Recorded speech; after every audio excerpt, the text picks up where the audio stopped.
To the United Kingdom now, where the news today is that fully vaccinated travellers from Europe and the USA won't have to go into quarantine when they arrive in Great Britain. Let's discuss this change, what it might mean for vaccinated travellers from South Africa. I'm joined now by our London correspondent, Chris Jones. Chris, thank you so much for joining us. So just talk us about this new easing of the quarantine rules for vaccinated foreigners. What exactly is the rule? Which countries is it going to impact?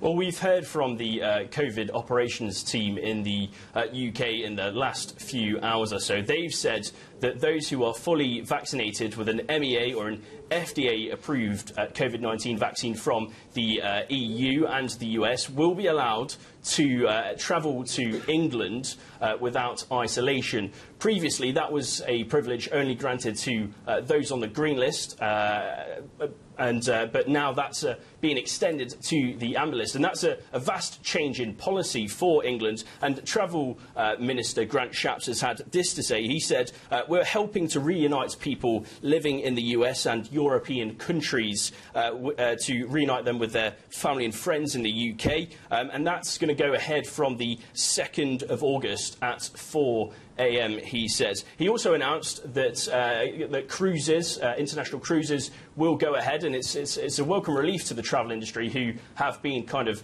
struggling over the past year or so. But the new plan has been criticised by Labour and from those who are outside of those countries, who have said that the system is unfair. And also for other UK countries such as Scotland, their First Minister Nicola Sturgeon has said that they're going to delay whether to make this decision or not, and will take its time.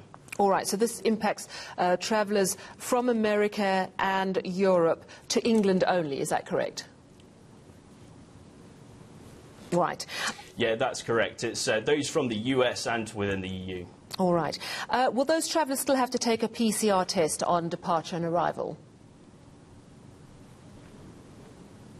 So the way that it will work is that those in the US will have to show their CDC cards. That's going to be proof of their vaccination, and that will include a whole kind of loads of information that will allow them to travel to England. Those in the EU will have to possess the bloc's green card, which is similar. It will possess their COVID vaccination status. Both, again, will have to have had both doses of a FDA or an EMA approved vaccine, and then upon arrival they will have to test. But like I said, there will be no isolation like was previously required. It's interesting, this whole issue of the green, the amber and the red list, because South Africa's been on the red list for ages.